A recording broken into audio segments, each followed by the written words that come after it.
What's good, you sexy mother people? Welcome back to Henry with YouTubers with Attitude. I'm Jared. Hey yo, it's March.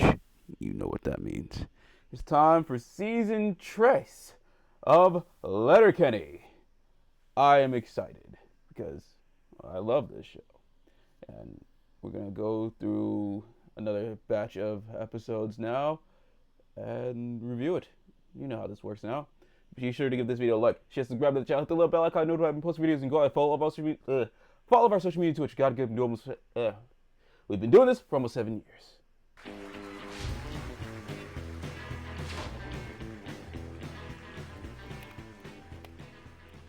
How you lose a lot of heat in the neck? Start off season press. Another rhyme.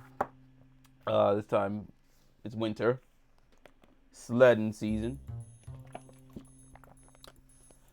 After the opener, we start off with absolute Donnybrook, whole ass Tilly, bro. Fucking obviously the Hicks up in native land, like native country. They're the native territory, obviously doing business. Season 2 ended off with Tannis Preggers. She didn't even know who the daddy was, but she took care of it. Obviously, everything they're good. Wayne and Tannis, they're still good. They're still on good terms. What else went down? Fucking, they tried to build a shack. Wayne, Derry, and Dan decided to build a shack. And in the middle of that conversation, they're just making fun of Dan's asses, like saying, instead of saying sushi, saying sushis, saying sashimi, they're saying sashimis. And Dan's just like, yay! Enough with that shit. I fucking love this show. What else we got going on in this episode? A lot happened in this episode. I'm not even gonna front. Fuck. Riley and Jonesy are the studs of the hockey team, but I'm just gonna do all that right now. They're studs because the rest of the team, you know, Bart, Yorkie, Bart, Yorkie, Schultz, Fisky, and Boomtown. So, I'm counting the name. 1, 2. Yeah, those 5 dudes. The dudes who's all hyped and shit last season. Then now they're fucking up. But Riley and Jonesy, they're holding shit down. But that's because they're not, like, even though Riley and Jonesy are the studs of the team, they're not getting any dubs. And the reason why they're not getting any dubs is because they got a distraction. You know, for last season they were all about how they love their wives and shit. Now they're like, oh, our wives left us, all because of, ironically, Angie, who is now referred to as a puck bunny, which is like, you know how. Well, I know they're gonna explain it in the next episode, but basically it's like how Rockstar has groupies and stuff like that. The hockey team have puck bunnies, and puck bunnies get in the way of the dubs in this case. So, I think I'll have a better explanation in next episode because they'll explain it more in detail. But I think that's how I remember it. I don't know, but yeah, there's that goings on. And Katie's back. She's back from modeling. She brings these 2 models with her called Shep and Kingsley. These 2 dudes are. Oh man, I think when I first started watching the show, the clip of these guys, just like this episode with these two nutsacks. I didn't explain. They take their shirts off. They think they're fat, even though they're, you know, they got model bodies. They are fantastic, and they're just like, oh, if I was New York City borough, I'd be called Fatten Island. It's like, wow, okay. I guess Canada acknowledges Staten Island, but we here don't acknowledge it. Fuck. Canada acknowledges Staten Island, but we don't. That's funny. Fucking. What else? They're like, oh, if I was a Major League Baseball team, I'd be the LA Padres. Like, what the fuck? These two. These 2 nutsacks. But Katie obviously brought him along. It's like, yo. Yeah. We know why Katie brought them back. Come on. Katie be out there. We love Katie for that. And, this is the season where Wayne starts wearing turtlenecks because you lose a lot of heat in the neck. And I started wearing turtlenecks because that wasn't really my thing. But then I started, I'm like, oh shit, he's right. You lose a lot of heat in the neck. Wear a turtleneck. It's good for you. And everyone's just like, are you fucking serious with that turtleneck? You lose a lot of heat in the neck. And then end this episode with D-Gens fucking up the shed. And then you see Rosie. It's like, basically like, what are we gonna do? We're gonna find him. And Rosie comes here. I'm gonna beat the shit out of him. Rosie's a real one. Rosie's that she's down. She's down. That's why I love Rosie. Fucking love her. Episode is great. No, it's a fucking love. Yeah, we're. I can honestly say we're getting closer to another bar. But for now, I'm having a good time. Got a sled. We got sledding season. We got sheds, turtlenecks, Shep and Kingsley. Fucking show's fucking fantastic. This show is fucking fantastic. It's 5 stars.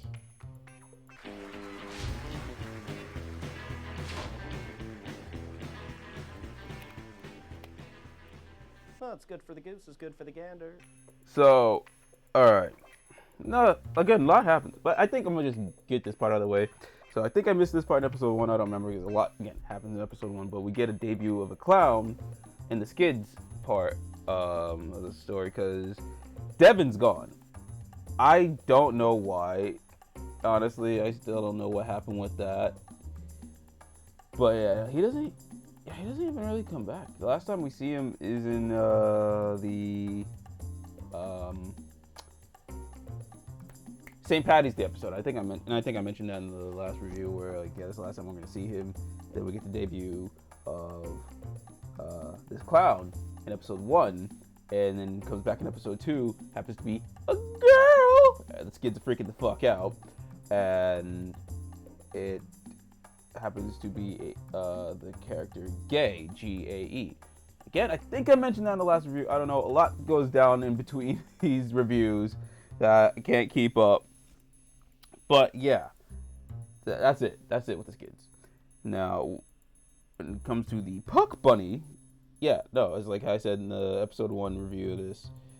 Puck Bunny is like a groupie, but instead it's for hockey players.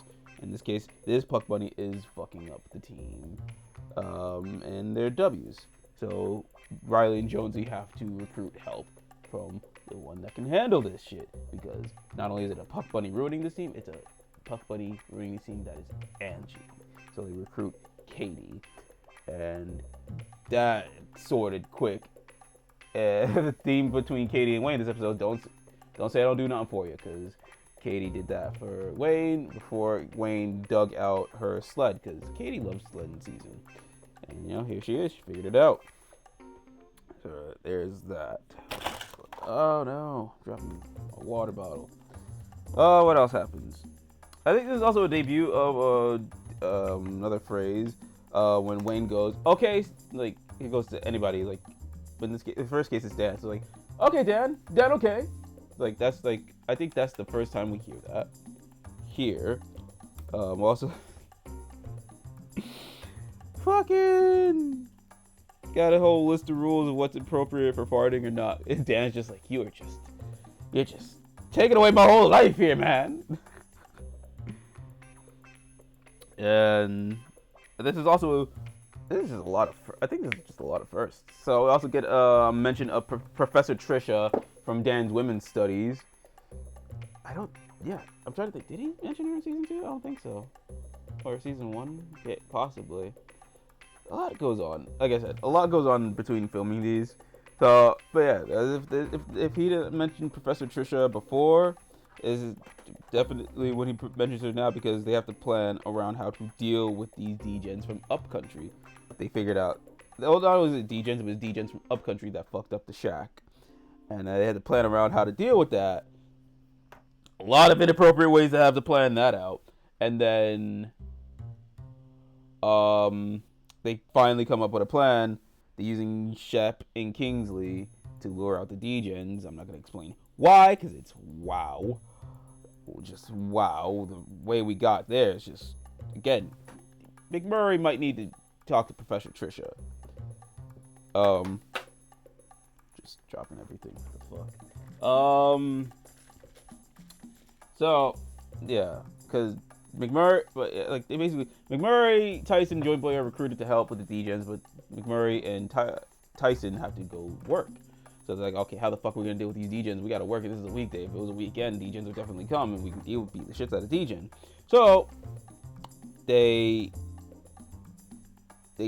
start luring the D-Gens to repelling the D-Gens using the Ginger and Boots.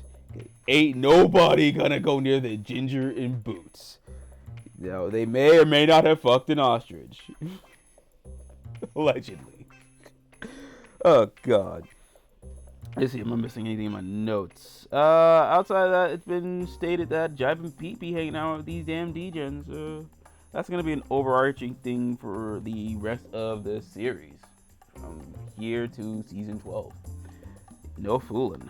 And yeah, that's episode 2. Oh God, this show is fucking. The second Ginger and Boots just rolled up, I'm just like, yeah, ain't nobody going near that goddamn shack.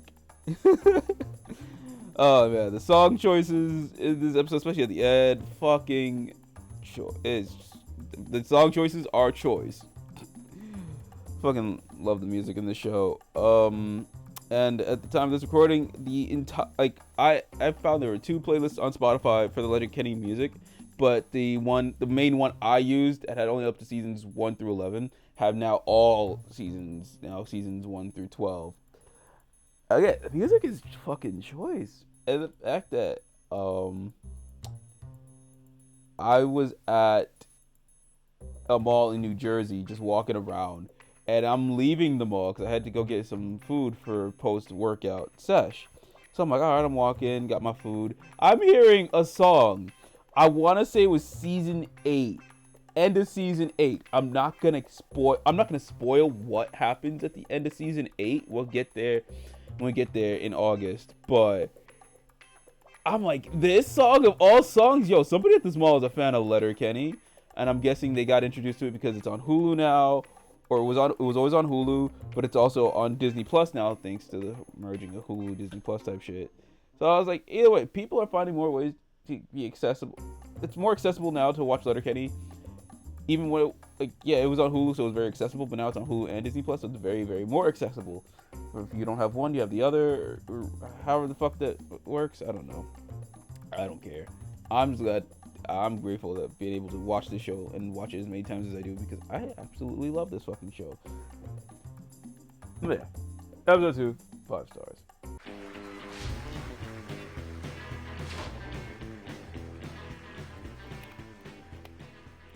If you're in a Tom Hanks movie, I'd be Tubba Gump. So, we got a lot of returns this episode. Modine's, now it's Modine's 2. Shorsey, we'll get to that in a second. Glenn works for Modine's too as a waiter alongside Bonnie McMurray. No, I'm sorry. Bonnie McMurray. Yeah, there we go. When it comes to the hockey team, like I said before, Shorsey's back because obviously they need help winning. Riley and Jonesy are also telling Yorkie, Bartz, Yorkie, Bartz, Shorsey, Fiskey, and Boomtown that you want to get, practical wins. You gotta have some mental wins. So you gotta start chirping. They got that, did that. Obviously, best chirper of them all is Shorsey, though. Give your balls a tug. Let's see. Skids allow Gay into their fold, and they become FAKU, F-A-K-U, and they just start doing little petty vandalism. That's it. And then we'll get the Hicks dealing with helping with the opening for Modine's too, but also having to deal with Jiving Pete and the D-Gens from Upcountry.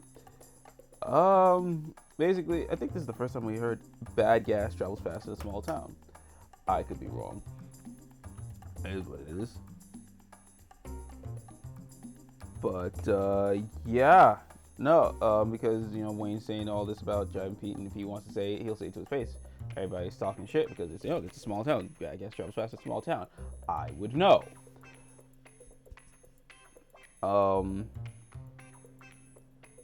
So yeah. Wayne came talking to Jivin, and yeah, that's again, it's gonna be an overarching thing throughout the rest of this series. And it was episode 1 that we saw this new D-Gen, this big dude, and he was also in this episode as well. But he doesn't even really say his fucking name until the next season, and nobody gives a fuck. So yeah, there's that. Yeah, no, about the it in this episode. But yeah, Rosie, fucking love Rosie. Rosie is just. That's why I got the best girls in this show. Got Rosie, Katie, Bonnie, McMurray. Hell, Miss McMurray, she been out there, but she still can get this work. Gay. Whew, he gay. I think I mentioned this in like last review, but I know. Whoo, y'all don't know Gay through Letterkenny. No. You know Gay.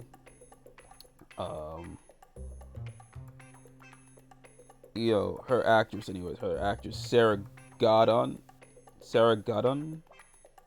Okay, I can't pronounce her name, but she was in Dracula Untold. She was in Ferrari. Okay. Trippy, did not know that. But what? She was in Are You Afraid of the Dark? She was in Mutant X. But her most famous role, I want to say, if it's here. If I'm not oh, she was in Cadet Kelly? Holy shit. She was one of the main roles in My Dad the Rock Star, which is a Canadian show that came to Nickelodeon. Fucking loved it. She was on Life with Derek. I'm gonna have to watch Life with Derek. She was in that show Flashpoint that had Amy Jo Johnson. But she was also on Aaron Stone. I'm just going through her filmography and just noticing things. But her mode, Castle Rock. I feel like I know. Is that a? Let's see. She was in True Detective in 2019. Was that the first season? No, if it was 2019, that had to have been like season 3, I guess. Let's see. Yeah, she was in season 3. Okay, I did not. Oh, okay. Well, I gotta watch True Detective. But no, she was Beth in the Total Drama series from like the beginning to now in Total. Well, last year I guess Total Drama is over, but I think Total Drama is coming back for something. Yeah, basically, yeah. The character Gay is Beth from the Total Drama series, as well as all the other stuff I had just stated. So she's got a whole ass catalog. She was in Charlie Bartlett as Priscilla. I've only seen Charlie Bartlett once with one of my exes. She played Carrie in Amazing Spider-Man 2. Like I said, she was in Ferrari as Linda Christian. I haven't seen Ferrari, so yeah. This boy, yeah. She's got the filmography on her.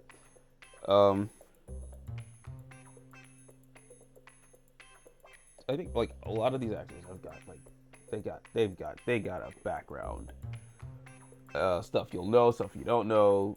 Especially for me, stuff I'll know, stuff I won't know. I didn't know fucking Jared Kessel was in I Love You, Beth Cooper, but I've never seen I Love You, Beth Cooper until it was on TV, and it's just like, oh shit, my dude Wayne. Go figure. Yeah. Go back to this. It's a good episode. It's a good time. It's a good show. Fucking Shorsey's chirps, just killing me. Love Shorsey. I can't wait. I cannot wait to go through the Shorsey series next year. But now this is getting 5 stars.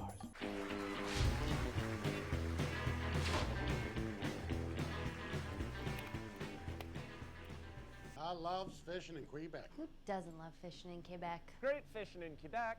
I fucking hate Quebec. Get this guy a fucking puppers. Man, oh man, do I need to get my happy ass over to Quebec, because apparently fishing's good out there. So are the women. Basically, the Hicks are up in Quebec fishing, and Daryl got a problem with the French, because he's just like, look, I ain't good looking enough to pull your dames, but then you guys come over here and pull our dames. I was like, I can't catch a break out here. Then got some degens from up country, obviously the ones we've been dealing with the, bulk of this season. Fucking common ground, like, yo, I don't like degens, you don't like degens, we all good.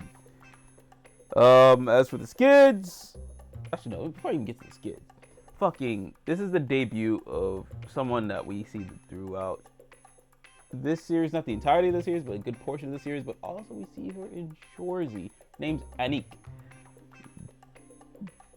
Yeah! Ooh, she's... Whoo!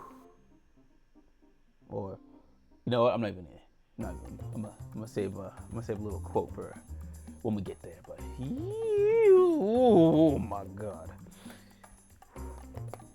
But yeah, then we got the skids. They are vandalizing some more, but this time they're stealing mailboxes. And they're like, well, Wayne will think it's Tanis and the natives, and then they'll just, get them off our trail. And obviously doing all their best to, make sure Gay has to go back home or whatever. I'm enjoying just their vibes together. Although, I think we're close to when we reveal who's Gay's guardian, which, hint, we've already seen. As for the hockey players, Jonesy and Riley are on this protein shake diet, and they shred the red and get the rest of the team on top of it. And basically, the kicker of that is that you shit your pants. Bad. Well, yeah, that's pretty much it. That and just some old classic Shorsey chirping. I hit you. You hit the ground. I struck off your driver's side handle. Oh my god. Oh god, Shorsey's the best. That's what Shorsey is the best.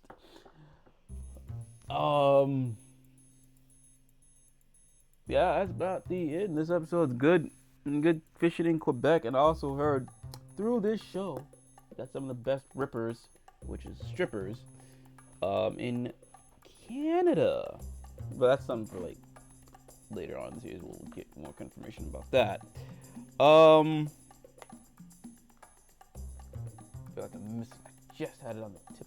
Oh yeah, and there's also this joke throughout this episode about how Daryl and McMurray went to the Rippers, and one of the strippers' names was Alanis Morissette. No, that was. It's unique. I like it. Yeah. Yeah, that's it. I think I caught everything. If I forgot something, try and squeeze it in somewhere. But I think I got it. But, yeah, 5 stars.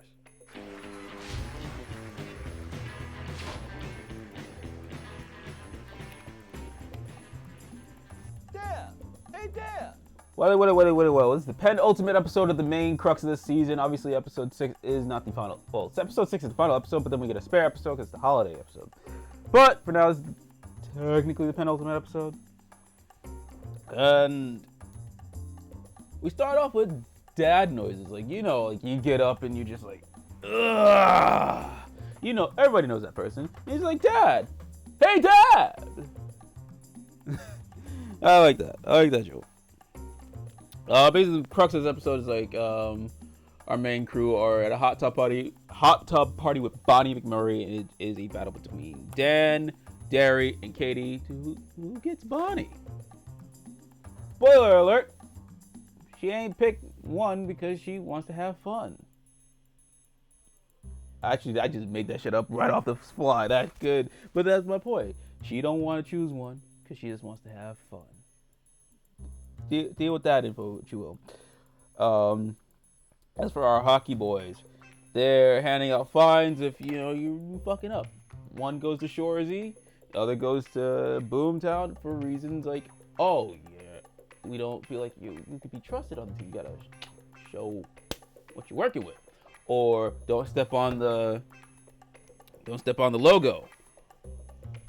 I forgot what Shorsey's fine. I forgot Shorsey's fine, but Shorsey's like, fuck your life, tit fucker. So like that.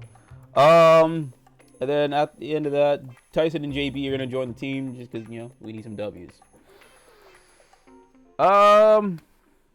We finally get to see who Gay's mom is, and if I took my notes correctly, it was during the Matchmaker episode 3 of season 2, that was she too hard? Cause like, she's a psychologist or psychiatrist or whatever. I think psychologist.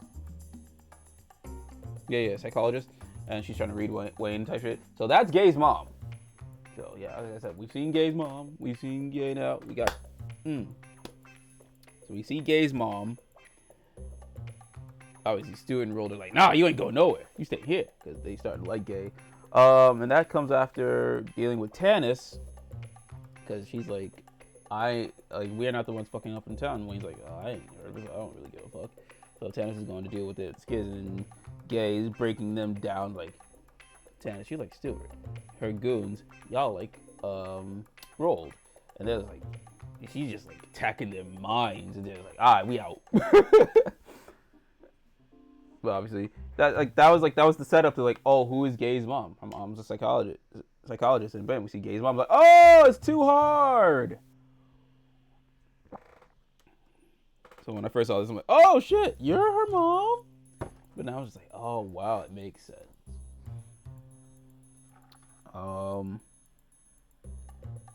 Let's see, what else? A lot of Teenage Mutant Ninja Turtle talk for this episode. I enjoyed that, but I like TMNT. Speaking of which, Rise of the Teenage Mutant Ninja Turtles deserved a better shot. But hey, we got Mutant Mayhem. We're getting the Mutant Mayhem TV series. Okay, cool. I think it's called Tales of the Teenage Mutant Ninja Turtles, which is also funny because that's what they did with the 2012 series when they called it Tales of the Teenage Mutant Ninja Turtles for certain parts of that series. I just find that interesting. I don't know. My main TMT series, obviously, is what I grew up on was the 83 series when it was on reruns. And then when Saban had a shot, they did the Next Mutation. I mean, I've seen bits and pieces, but obviously you all know that because I know it mostly from the Power Rangers in Space crossover. And then my main Turtle series after that was the 2003 series. Although I'll admit I fell off during the fast forward time, but I'm pretty sure I can find some good in it if I rewatch it now. And TMNT, Back to the Sewer. I watched bits and pieces of that, but I think it's because I just love that theme song. Back to the Sewer, Teenage Mutant Ninja Turtles. Yeah, that shit slaps. That is a banger theme song. But yeah, back to Letterkenny. Woo! Yeah, it was a good episode. Good penultimate episode. I mean, oh yeah, right. I just wrote Rosie. Rosie's a great fucking girl. like I need me a Rosie. That's what I need. I need me a Rosie. Just like Wayne don't need to worry about her. He trusts her, and like, oh, she says she's gonna read a book. She really means she's gonna read a book. But everyone thinks, oh, she's up to something. Like, no, there are people you can just trust. And like, oh, they're just reading a book. Hope it's a good book. That's all. You want space. Don't want too much space. You want too much distance. Because like, distance does make the heart grow fonder. So you don't have to be around each other all the fucking time. Have your own thing to do. But I think that's more prevalent now because I just had a conversation about that a few days ago at the time of this recording, where it's like, you want to do your own thing, but then have time for each other. Because at least when you have your own thing, it'll make you miss each other and want to be around each other more when you are together. These are things I wish I had been able to verbalize more back in the day. More specifically about a decade ago, but I'm not going to go into details about that. But I know now, and I know for better. I know now, I know better, and I know for the future. So when, obviously, I can just land myself a Rosie, I'll know, hey, I have my thing, she has her thing, and when we are, together, we have each other. Oh, yeah, that's all well and good. I'm in my feels. Let's get to episode 6.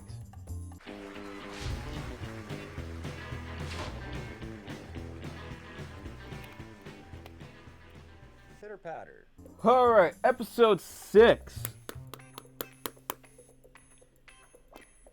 Basically, the start of this episode was just an indication of what's going to happen at the end of this episode, which is how, as it would close the season.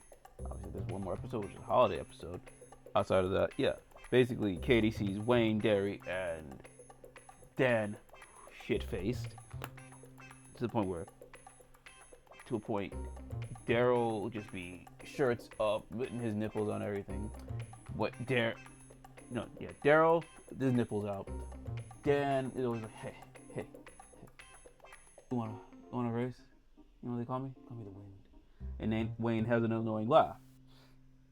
That was set up for what's gonna happen at the end of this episode, involving Gail's cousin, Bradley, who Gail is his second favorite cousin, but Rosie is his favorite cousin. Dan, Daryl, Wayne got to the point, got so annoyingly drunk, Bradley had to do something, and Wayne had, at the end, he's like, you hit my boy. Either I hit you, you go down, or I look like a bitch. Episode ends. Ready to go. Pull it off his buttons. Like, whenever he undoes his button, when he does the wrist cuffs, it's go time. He's over there holding, like, that's Rosie's favorite cousin. Wayne's over here conflicted. Like, yo, do I stick up for my boy? Do I not hit him because my girl's right there? Boom! Episode's done. Yo.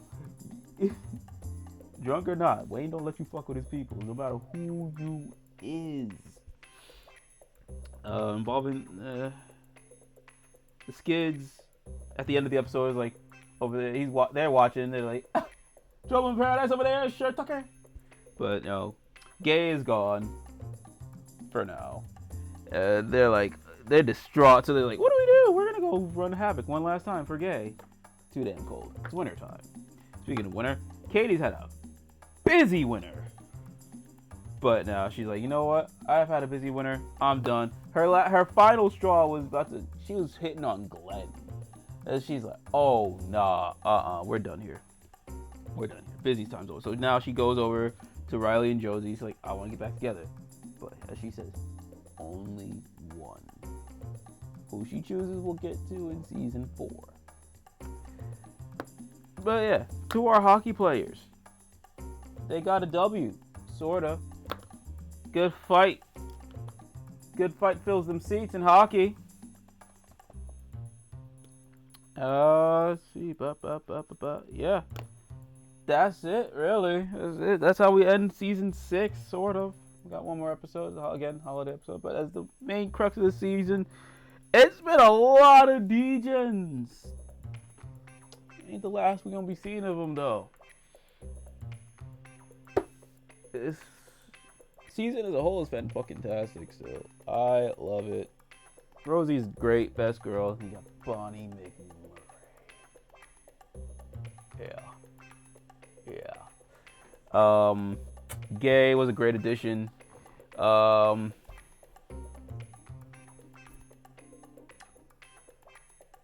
man. Fuck. I ain't got nothing else to really say. We got Modines too.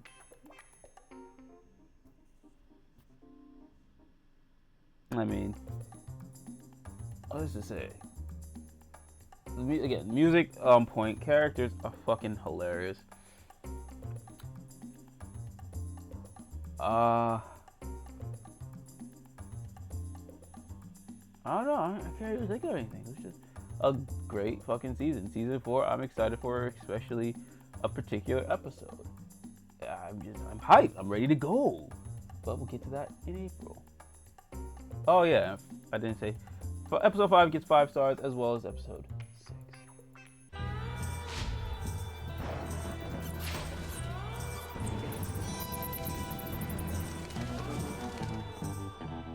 Get your mind out of the gutter. Episode 7 is Halloween. Episode is basically a haunting at Modine's 2. And we're trying to figure out who is haunting.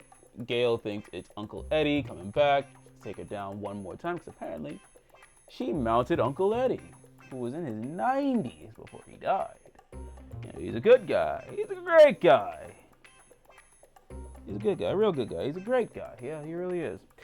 Throughout this episode, mostly we just get a bunch of different. We are investigating who is haunting. We started with the hockey players, then we got the Skids and Glenn, and then we got no. Hockey players, Tanis, Skids and Glenn, then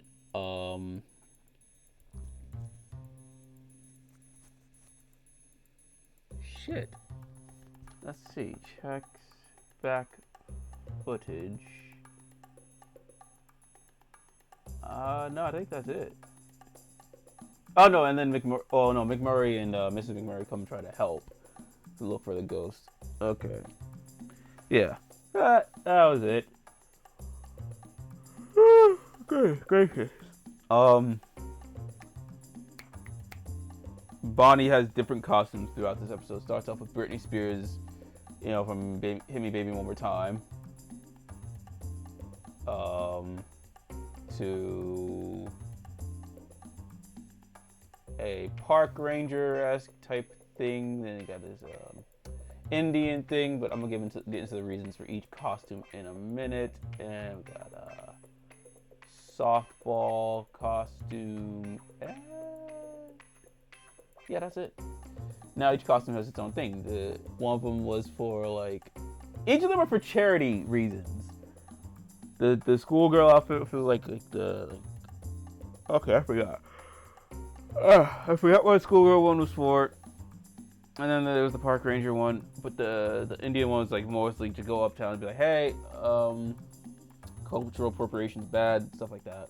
And then the softball one was for another. Each thing was a charitable reason, and you got Daryl, Dan, and Katie just ooh, damn, girl, let me break a piece off of that. And Wayne's just oh, you go off to do that charitable thing? She's like, yeah, have fun. And they all just feel like shit. Especially Katie, you see her eyes oh, well, fuck. I feel like a real heel. Let's see. What else? We see Samuel. He's mentioned in the last episode. I think he was also mentioned in earlier, season 2 or something like that. But Samuel was mentioned. Wayne don't like kids. Now we see, basically Wayne's mad at Samuel because he stole candy from his little sister last Halloween. And now this Halloween, Wayne's like, you know what? All right. You learned your lesson. Here you go. Here's a candy bar. And the episode ends with this little shit. Samuel fucking coconut? This shit sucks, you asshole. Yo, I would have flung that kid. Yo, fuck this kid. See why Wayne don't like kids now. Check notes. This is also, I believe, the whole phrase "must be nice" was coined. Because in season 4, it's going to be heavily used. Or not heavily used, but it's going to be made more. Put a little pepper on that. But I think this is where it started, and then they just said, oh, we could actually use that, and wrote it into season 4, and a particular episode we're going to talk about when we talk about season 4. I know what episode. I'm hyped for it. Yeah. This is a good episode. It's a Halloween episode. It's good. Bonnie McMurray's costumes. That's another clip I saw on TikTok before I saw this episode. And then I'm like, oh, I see. I've just seen so many clips of this show, and as like now watching it, I'm like, I get the context behind the clips, and it makes it even better.